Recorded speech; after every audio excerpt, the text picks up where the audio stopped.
इस वीडियो में हम काउंट जीरो रिक्वेस्ट सर्वर्स इस प्रॉब्लम को डिस्कस करेंगे। इसकी कैटेगरी है मीडियम। इस प्रॉब्लम में आपको एक n दिया हुआ है जो कि रिप्रेजेंट करता है नंबर ऑफ सर्वर्स। साथ में आपको एक लॉग्स एरे दिया हुआ है जिसका हर एक एलिमेंट क्या है, एक 2 साइज का वेक्टर है जो क्या क्या रिप्रेजेंट करता है। फर्स्ट एलिमेंट रिप्रेजेंट करता है server ID and second element time, कि हमारे पास इस सर्वर पर इस टाइम पर एक रिक्वेस्ट आई है। इस तरह से हमारे पास सारे सर्वर्स पर जिस जिस टाइम पर रिक्वेस्ट आई है वो हमें लॉग्स की फॉर्म में दिया हुआ है। हमें एक एक्स वैल्यू दी हुई है और हमें एक क्यूरीज एरे दिया हुआ है। क्यूरीज एरे का हर एक एलिमेंट क्या है, टाइम। हमें रिटर्न क्या करना है, एक वेक्टर जिसका साइज होगा हमारे क्यूरीज साइज के जितना। बेसिकली हर एक क्यूरी के रिस्पॉन्स में एक रिजल्ट होगा। वो रिजल्ट क्या होगा, हमारे जो क्यूरी का टाइम है जैसे 10 है, 10 माइनस एक्स कितना है, 5 आया। 5 से लेकर 10 टाइम तक ऐसे सर्वर्स जिन पर कोई रिक्वेस्ट ना आई हो वो हमें रिटर्न करना है। जैसे अगर हम ये देखें 10 के लिए देखें, हमारे पास 5 से 10 इंटरवल, इसमें हमारे पास एक सेकंड सर्वर पर रिक्वेस्ट आई है, एक हमारे पास फर्स्ट सर्वर पर रिक्वेस्ट आई है। तो हमारे पास किस सर्वर पर रिक्वेस्ट नहीं आई, हमारे पास थर्ड सर्वर पर कोई रिक्वेस्ट नहीं आई। इसका मतलब क्या हुआ, कितने सर्वर पर रिक्वेस्ट नहीं आई इस टाइम पीरियड में, 1। एक सर्वर पर रिक्वेस्ट नहीं आई। सिमिलरली 11 माइनस 5 कितना आएगा, 6 to 11। इस पीरियड में देखें, इस पीरियड में हमारे पास सेकंड सर्वर पर रिक्वेस्ट आई है और किसी सर्वर पर रिक्वेस्ट नहीं आई। हमारे पास टोटल कितने सर्वर थे, 3 सर्वर थे, उसमें से एक सर्वर पर रिक्वेस्ट आई है। तो कितने सर्वर पर रिक्वेस्ट नहीं आई, 2 सर्वर पर। तो हमें यही वेक्टर 1, 2 ये रिटर्न करना है। बेसिकली हर क्वेरी के रिस्पॉन्स में जो रिजल्ट आ रहा है वो हमें एक वेक्टर की फॉर्म में स्टोर करके रिटर्न करना है। ना हो जितनी भी आपकी ऐसी प्रॉब्लम्स हो जिसमें आपका रिजल्ट किसी टाइम पर डिपेंड कर रहा हो, जैसे हमारे यहाँ पर किस पर डिपेंड करे, हमारे क्वेरी के टाइम पर और एक्स वैल्यू, कि हमें एक विंडो चाहिए time minus x to time, ये हमारी विंडो है। इस विंडो के बीच में हमें कुछ रिजल्ट चाहिए जो कि हमें रिटर्न करना है। तो जब भी आप इस टाइप की प्रॉब्लम फेस करो जिसमें आपका रिजल्ट कुछ टाइम पर डिपेंडेंट हो, तो आप हमेशा टाइम को एक लीनियर ऑर्डर में फॉलो करो। लीनियर ऑर्डर आपका क्या हो सकता है, आइदर इंक्रीजिंग आइदर डिक्रीजिंग। तो आप किसी एक लीनियर ऑर्डर में उसको फॉलो करो ताकि आप इजीली अपनी क्वेरीज को आंसर कर पाओ। टाइम को लीनियर ऑर्डर में फॉलो करने के लिए हम क्या यूज़ कर सकते हैं, either priority queue either sorting. अगर हमें डेटा पार्शियल फॉर्म में दिया हो, टुकड़ों में डेटा दिया हो कि पहले इतना डेटा आएगा, फिर थोड़े टाइम बाद इतना डेटा आएगा, फिर थोड़े टाइम बाद इतना डेटा आएगा, हमारे पास सारा डेटा एक साथ ना हो, तो उस केस में हम क्या यूज़ करते हैं, प्रायोरिटी क्यू। लेकिन इस केस में हमारे पास क्या है, सारे के सारे लोग हमारे पास एक साथ हैं, तो इसमें हम सॉर्टिंग का यूज़ कर सकते हैं। सॉर्टिंग से क्या होगा, टाइम के बेस पर जब हम आइटम्स को सॉर्ट कर देंगे तो हम टाइम को एक लीनियर ऑर्डर में फॉलो कर सकते हैं, बेसिकली इंक्रीजिंग ऑर्डर में, कि हमें पहले जैसे 10 5 to 10 ये चाहिए, फिर हमें 11 6 to 11 इस टाइप से चाहिए। हमें हमेशा क्यूरीज अपनी इंक्रीजिंग ऑर्डर में इस तरह से चाहिए। तो हम टाइम को लीनियर ऑर्डर में फॉलो कर सकें, इसके लिए हम क्या करेंगे, हमें जो लॉग्स एरे दिया हुआ है इसको टाइम के बेस पर सॉर्ट कर देंगे। साथ में हमारी क्यूरीज को भी टाइम के बेस पर सॉर्ट कर देंगे। हमारी क्यूरीज भी टाइम के अकॉर्डिंग आ रही है तो हम उसको भी टाइम के बेस पर सॉर्ट कर देंगे। लेकिन लास्ट में हमें रिटर्न क्या करना है, जिस ऑर्डर पर क्यूरी आई, जैसे 0th पर 10 आया, इसके कोरस्पॉन्डिंग रिजल्ट हमारा 0th इंडेक्स पर ही होना चाहिए। तो अगर हमारी क्यूरीज ऐसे होती 11, 10 और हम सॉर्ट कर देते तो हमारी क्या बन जाती, 10, 11 ऐसे बन जाती। लेकिन लास्ट में हमें रिजल्ट क्या चाहिए, 11 0th पर, 10 फर्स्ट पर। तो इसको मेंटेन करने के लिए हम क्या कर सकते हैं, हम क्यूरीज एरे के साथ एक इंडेक्स लगा सकते हैं। हम क्या बोलें कि ये हमारा 0th इंडेक्स है, ये हमारा फर्स्ट इंडेक्स है। तो जब हम सॉर्ट भी कर देंगे तो हमारे इंडेक्स भी क्या होंगे, शिफ्ट हो जाएंगे। जैसे यहाँ पर आ जाएगा 1, यहाँ पर आ जाएगा 0। तो जब हम जिस क्वेरी को कंसीडर कर रहे होंगे उस इंडेक्स पर हमारा आंसर अपडेट कर देंगे। हमने एक एग्जांपल लिया जिसमें n हमारा 3 है, x हमारा 2 है, हमारे पास एक लॉग्स एरे है और एक क्वेरीज एरे है। हमारा लॉग्स एरे भी अनसॉर्टेड है और हमारा क्वेरीज एरे भी अनसॉर्टेड है। जैसे 3 2 4 हमें किसी भी ऑर्डर में क्वेरीज आ रही हैं। लेकिन जब भी हमें टाइम बेस्ड कोई प्रॉब्लम करनी हो तो हमें टाइम को हमेशा लीनियर ऑर्डर में फॉलो करना है। उसके लिए हम क्या करेंगे, हम लॉग्स और क्वेरीज इन दोनों को सॉर्ट कर देंगे। तो हमने लॉग्स को सॉर्ट कर दिया। सॉर्ट करने से क्या हुआ, हमारे 1 टाइम पर जो रिक्वेस्ट आई वो सबसे पहले आ गई, फिर 2 पर, फिर 4 पर। हमारा टाइम के बेस पर लोग सॉर्ट हो गए। सिमिलरली हम क्यूरीज के साथ भी करेंगे। हमारी क्यूरीज क्या है, 3 2 4, हम इसको टाइम के बेस पर 2 3 4 इस ऑर्डर में सॉर्ट कर देंगे। लेकिन हमें रिजल्ट क्या चाहिए, 3 के कॉरस्पॉन्डिंग 0th इंडेक्स पर, 2 के कॉरस्पॉन्डिंग फर्स्ट पर, 4 के कॉरस्पॉन्डिंग सेकंड इंडेक्स पर। तो हम क्यूरीज के साथ एक इंडेक्स भी लगा देंगे जिससे हमें पता चल सके कि हमें आंसर को कहाँ पर स्टोर करना है, किस इंडेक्स पर स्टोर करना है। नाउ हमारे पास सॉर्टेड लॉग्स और सॉर्टेड क्यूरीज आ गई। इसके बाद हमें क्या करना है, हमें हर क्यूरी का रिजल्ट चाहिए। हमारी सबसे पहली क्यूरी क्या है, 2, और हमारा x क्या है 2, यानी कि हमें 0 से 2 इस विंडो में जिन जिन सर्वर पर कोई रिक्वेस्ट ना आई हो वो चाहिए। लॉग्स हमें क्या दे रहा है, कि हमें किस किस सर्वर पर रिक्वेस्ट आई है। जैसे लोग हमें बता रहे हैं कि हमें 1 टाइम यूनिट पर सेकंड सर्वर पर रिक्वेस्ट आई है, हमें 1 टाइम यूनिट पर थर्ड सर्वर पर रिक्वेस्ट आई है, हमें यहाँ पर 2,3 इन 2 सर्वर के लिए रिक्वेस्ट आई है। सिमिलरली 2 टाइम यूनिट पर हमें फर्स्ट सर्वर के लिए रिक्वेस्ट आई है, यहाँ पर हमें फर्स्ट सर्वर के लिए रिक्वेस्ट आई है। तो अगर हम इस विंडो में देखें, हमें तीनों सर्वर, हमारे 3 सर्वर थे, हमें तीनों सर्वर 2, 3, 1 हमें तीनों के लिए रिक्वेस्ट आई है। इसका मतलब क्या हुआ कि हमारा ऐसा कोई सर्वर नहीं है जिसमें इस पर रिक्वेस्ट ना आई हो। तो हम इसमें क्या स्टोर कर लेंगे, 0, कि इस क्यूरी का रिजल्ट हमारा हो गया 0। और ये हम स्टोर कहाँ पर करेंगे, हमारे फर्स्ट इंडेक्स पर, यहाँ पर। फिर हम आएंगे हमारी नेक्स्ट क्यूरी पर, टाइम जो कि है 3 पर आई, और एक्स हमें क्या दिया था 2, यानी कि 3 - 1, यानी कि 1 से लेकर हमें 3 इस टाइम तक चाहिए कि हमें किस किस सर्वर पर रिक्वेस्ट आई है। तो अगेन हम हमारे लॉग्स को देखें तो हमें 2, 3 इस सर्वर पर तो 1 टाइम पर रिक्वेस्ट आई है, फर्स्ट सर्वर पर सेकंड टाइम में रिक्वेस्ट आई है, यानी कि हमें 1 से 3 की विंडो में तीनों सर्वर पर रिक्वेस्ट आई है। तो इसका रिजल्ट भी क्या आ जाएगा, 0, जिसको हमें कहाँ स्टोर करना है, 0th इंडेक्स, यहाँ पर स्टोर करना है। फिर हम आते हैं हमारी नेक्स्ट क्यूरी पर। हमारी नेक्स्ट क्यूरी क्या है, 4 टाइम पर आई है, 4 - 2, 2 से 4 हमारी इस रेंज में हमें देखना है। अगर हम इस रेंज में लॉग्स को देखें तो हमारे 2 टाइम पर तो क्या है, फर्स्ट सर्वर की रिक्वेस्ट आई है। सिमिलरली 4 टाइम पर क्या है, हमारे सेकंड सर्वर की रिक्वेस्ट आई है। तो अगर इस विंडो में देखें तो हमारे फर्स्ट और सेकंड सर्वर, इन 2 सर्वर को रिक्वेस्ट मिली है, हमारे थर्ड सर्वर को रिक्वेस्ट नहीं मिली।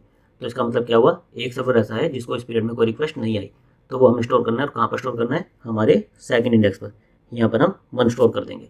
तो ये हमारा आंसर आ जाएगा 0, 0, 1। नाउ अगर हम हर क्यूरी के लिए पूरे लॉग्स को स्कैन करेंगे तो इससे हमारी टाइम वेलोसिटी क्या आ जाएगी, जितना हमारा क्यूरी एरे का साइज होगा और जितना हमारा लॉग एरे का साइज होगा, अगर हम दोनों को n मान ले तो हमारा n² इसमें चला जाएगा, जो कि हमारा 10⁵, n हमारा 10⁵ यहाँ तक जा सकता है, 10⁻10 जो कि टाइम लिमिट मार जाएगा।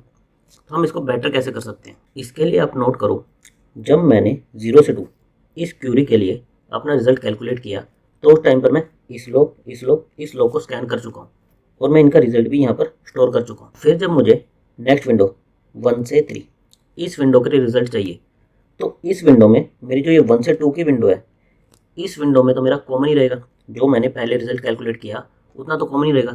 केवल मेरा 2 से 3 ये वाला पीरियड ऐड होगा और 0 से 1 ये वाला पीरियड सब्ट्रैक्ट होगा, यानी कि 1 से पहले जो रिक्वेस्ट आई होंगी वो मेरी विंडो से बाहर जाएंगी और 2 से 3 के बीच में जो रिक्वेस्ट आई होंगी वो मेरी ऐड होंगी। बचा हुआ पार्ट 1 से 2 मेरा कॉमन रहेगा। तो जो मैंने पहले कैलकुलेट किया मैं उसका रिजल्ट किस तरह से स्टोर कर लूँ कि मुझे ये 1 से 2 ये दोबारा कैलकुलेट ना करना पड़े। तो इससे क्या होगा, मुझे इन लॉग्स को दोबारा स्कैन करने की ज़रूरत नहीं पड़ेगी। मैं कंटिन्यूसली नेक्स्ट लॉग यानी इस लॉग को देख सकता हूँ अगर ये हमारी विंडो में आता है तो। अब जैसे 1 से 3 के लिए ये लॉग हमारी विंडो से बाहर था तो मुझे इसको स्कैन करने की ज़रूरत ही नहीं है। मैंने यहाँ तक लॉग स्कैन किया है, मैं केवल पिछले रिजल्ट के बेस पर ये बता सकता हूँ कि मेरी इस क्यूरी का आंसर भी 0 आएगा। क्यों 0 आएगा, मेरे 1 टाइम पर इन 2 सर्वर के लिए रिक्वेस्ट आई, 2 टाइम पर इस सर्वर के लिए रिक्वेस्ट आई, 1 से पहले कोई और रिक्वेस्ट थी नहीं तो मुझे विंडो से कुछ बाहर नहीं निकालना है, 2 से 3 तक मेरे पास कोई रिक्वेस्ट नहीं थी तो मुझे किसी को ऐड भी नहीं करना है।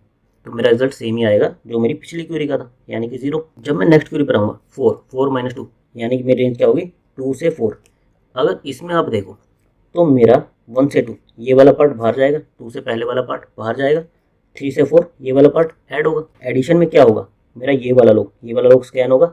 इस टाइम पर 4 टाइम पर मुझे सेकंड सर्वर के लिए रिक्वेस्ट आई है और इस 2 से पहले क्या होगा, मेरे पास 1 टाइम पर 2 और 3 इन सर्वर पर रिक्वेस्ट आई थी, ये मेरे बाहर जाएंगे, यानी कि इस विंडो में केवल 1 और 2 इस सर्वर पर रिक्वेस्ट आई है। तो मैं अगर कुछ ऐसा डेटा स्ट्रक्चर ले लूँ जिसमें ये चीज़ स्टोर कर सकूँ कि मेरे पास किस टाइम पर क्या क्या रिक्वेस्ट आई है, और फिर जैसे ही मेरी चीज़ विंडो से बाहर जाए मैं उसको अपनी विंडो से निकाल दूँ और मेरी न्यू जो विंडो एक्सपेंड हो रही है उसमें जो रिक्वेस्ट आई उसमें उसको ऐड करता जाऊँ, ताकि मुझे कॉमन पोर्शन को बार बार रिकैलकुलेट ना करना पड़े। और अगर आप इस चीज़ को ध्यान से देखोगे तो ये हमारी क्या है, स्लाइडिंग विंडो है। पहले हमने एक विंडो के लिए कैलकुलेट किया, फिर हमने हमारी विंडो को स्लाइड कर दिया। स्लाइड करने से क्या हुआ, कुछ राइट वाला पोर्शन हमारी विंडो में आ गया और कुछ लेफ्ट वाला पोर्शन हमारी विंडो से बाहर चला गया। तो हम इस पर स्लाइडिंग विंडो लगाकर ऑप्टिमाइज कर सकते हैं। बस हमारा अब क्या रह गया कि हम इस इन्फॉर्मेशन को स्टोर कैसे करें, जो हमारी विंडो से बाहर जा रहा है उसको हटाएं कैसे, और जो हमारी विंडो के अंदर आ रहा है उसको ले कैसे। इसके लिए हम किस डेटा स्ट्रक्चर का यूज़ करें, हम एक मैप का यूज़ कर सकते हैं। बेसिकली हम क्या करें, हमारे पास 3 सर्वर है तो हम एक 3 साइज़ का एरे ले लें। बेसिकली हम फ्रीक्वेंसी मैप बनाएंगे, हमारा first server, second server, third server. इसमें हम जो रिक्वेस्ट आ रही है उसको स्टोर करते चलें। जैसे स्टार्टिंग में हमारे पास सेकंड और थर्ड सर्वर पर रिक्वेस्ट आई तो हम बोले कि हमारे पास एक रिक्वेस्ट रिसीव हो चुकी है। फिर हमारे पास 2 टाइम पर फर्स्ट सर्वर की रिक्वेस्ट आई, हम बोले हमारे पास फर्स्ट सर्वर पर एक रिक्वेस्ट आ चुकी है। फिर जब हम हमारी विंडो को 2 से 4, मान लेते हैं हमारी रेंज अब है 2 से 4, इसके लिए स्लाइड करें तो क्या होगा, पहले तो मेरा ये 3 से 4 ये वाला पोर्शन ऐड होगा, यानी कि 4th सेकंड पर मेरे पास सेकंड सर्वर की एक रिक्वेस्ट आई है। तो मैं इस रिक्वेस्ट को 1 से प्लस कर दूं कि मेरी अब सेकंड सर्वर पर 2 रिक्वेस्ट आ चुकी है। लेकिन अभी मेरी विंडो कहाँ से कहाँ तक है, 0 से 4 है, मुझे 0 से 2 ये वाला पार्ट बाहर भी लेके जाना है। इस टाइम पर मेरे पास 2 और 3 इनकी रिक्वेस्ट आई थी। तो जब मैं इन्हें प्रोसेस करूं तो इसकी फ्रीक्वेंसी को माइनस 2 की फ्रीक्वेंसी को माइनस करके मेरी 1 हो गई, 3 की फ्रीक्वेंसी 1 माइनस करके 0 हो गई। इस तरह से अपडेट कर दूँ। इसके लिए मुझे अब क्या करना पड़ेगा, मैं इस डेटा को स्टोर कर रहा हूँ, मेरी फ्रीक्वेंसी को अपडेट कर रहा हूँ, इसके लिए मुझे क्या करना पड़ेगा, मुझे अपने लॉग्स पर 2 पॉइंटर रखने पड़ेंगे, एक लेफ्ट पॉइंटर एक राइट पॉइंटर। राइट पॉइंटर क्या करेगा, मेरा लॉग को एक एक करके स्कैन करता जाएगा जब तक वो मेरी राइट पार्ट ऑफ विंडो में, यानी कि मेरी रेंज अगर 2 to 4 है तो जब तक मेरा राइट 4 टाइम से पहले है तब तक मैं इसको एक्सपेंड करता जाऊँ। सिमिलरली लेफ्ट पॉइंटर मेरा क्या करेगा, मेरी लेफ्ट रेंज जब तक मैं 2 से आउटसाइड हूँ इसको एक एक आगे लेता जाऊँ ताकि मैं इसकी फ्रीक्वेंसी को अपने मैप से डिक्रीज कर सकूँ। तो बेसिकली स्लाइडिंग विंडो के जो हमारे लेफ्ट और राइट पैरामीटर्स होते हैं वो हम किस पर लगा सकते हैं, हमारे लॉग्स पर, कि हम राइट में एक एक लॉग को इंक्लूड करते जाएं जब तक हमारी टाइम रेंज में, लेफ्ट बाउंड्री में हम उसको एक्सक्लूड करते जाएं जब तक वो हमारी बाउंड्री से बाहर है। और उनकी फ्रीक्वेंसी को स्टोर करने के लिए हम क्या करें, एक मैप का यूज़ कर लें। हमने ये डेटा स्ट्रक्चर मेंटेन कर लिया, हमारे पास ये पता चल गया जो जो हमारे पास रिक्वेस्ट आई हमने उसका फ्रीक्वेंसी मैप बना लिया। हमें रिटर्न क्या करना है, इस विंडो में से ये रिटर्न करना है कि हमारे पास कितने सर्वर पर रिक्वेस्ट नहीं आई। इसका मतलब क्या हुआ, हमारी इसकी फ्रीक्वेंसी 3 हो 4 हो कुछ भी हो, यानी हमें एक सर्वर पर कितनी भी रिक्वेस्ट आई हो, हमें उसको क्या कंसिडर करना है कि हमें अब तक इस विंडो में इस सर्वर पर एक रिक्वेस्ट आई है, क्योंकि हमें ये रिटर्न करना है कि किस सर्वर पर रिक्वेस्ट नहीं आई।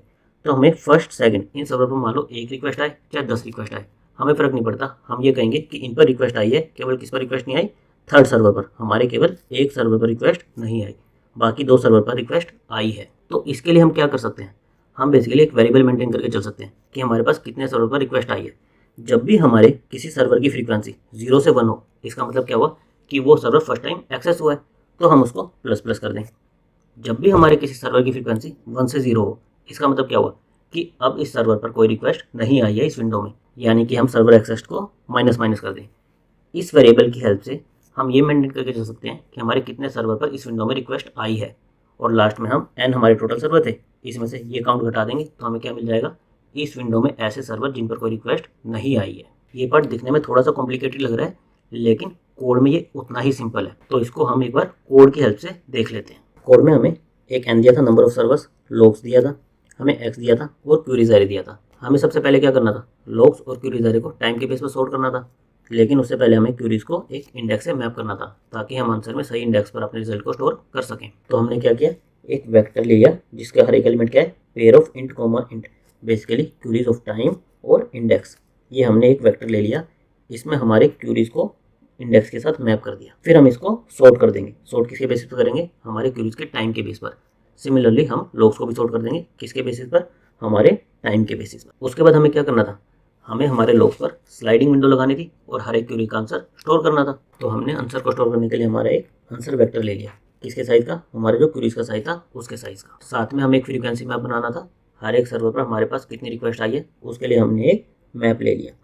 हम इसको चाहे तो अनऑर्डर्ड मैप भी ले सकते हैं, या फिर हमने सिंपल जो हमारा सर्वर का साइज था उतने साइज का एक वेक्टर ले लिया जिसको हमने स्टार्टिंग में 0 से इनिशियलाइज कर दिया कि अभी इन पर कोई रिक्वेस्ट नहीं है। फिर हमारे स्लाइडिंग विंडो के 2 पैरामीटर होते हैं, लेफ्ट और राइट, इनको हमने 0 से इनिशियलाइज कर दिया, ये हमारे फर्स्ट लॉ को पॉइंट कर रहे हैं। साथ में हमने एक वेरिएबल लिया है जो ये मेंटेन करेगा कि इस विंडो में हमारे कितने यूनिक सर्वर एक्सेस हुए हैं, ताकि हम रिजल्ट को कैसे स्टोर कर सकें, n minus total server minus unique server जितने भी हमने एक्सेस किए, उससे हम इजीली O1 में इसको स्टोर कर सकें।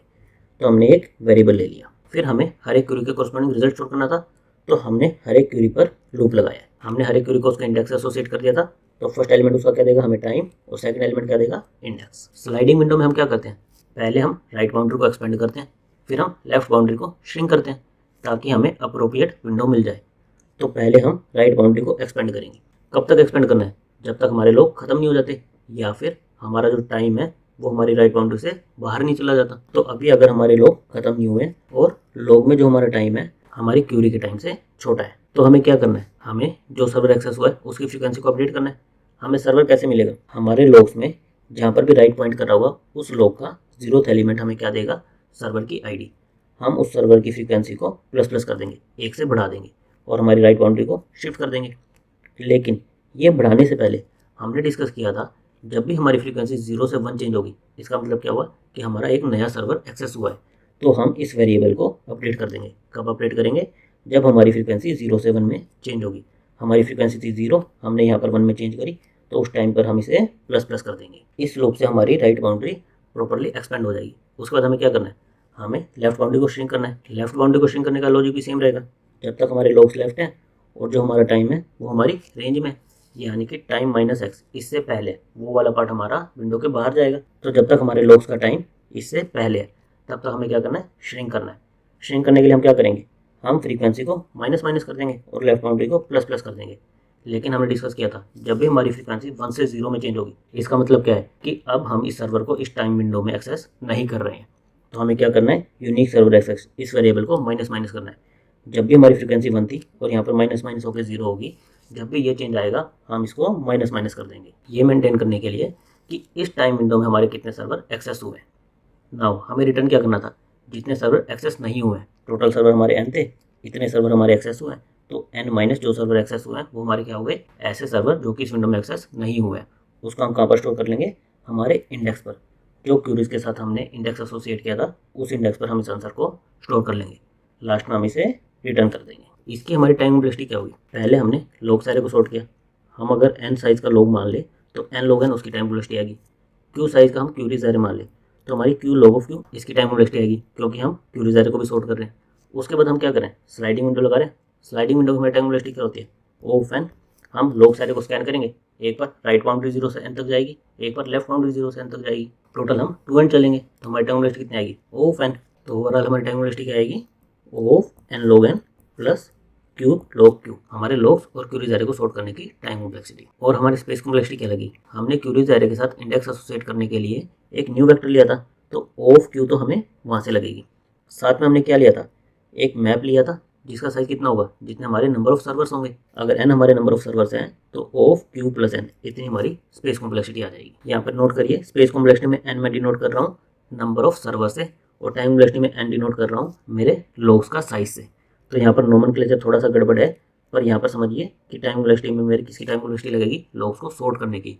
और स्पेस कॉम्प्लेक्सिटी किसी लगेगी? मेरे नंबर ऑफ सर्वर्स की। तो अगर हम इन्हें अलग अलग से नोट करना चाहें तो हमारी क्या आ जाएगी? m log ऑफ m और स्पेस में o of q plus n। Thank you guys.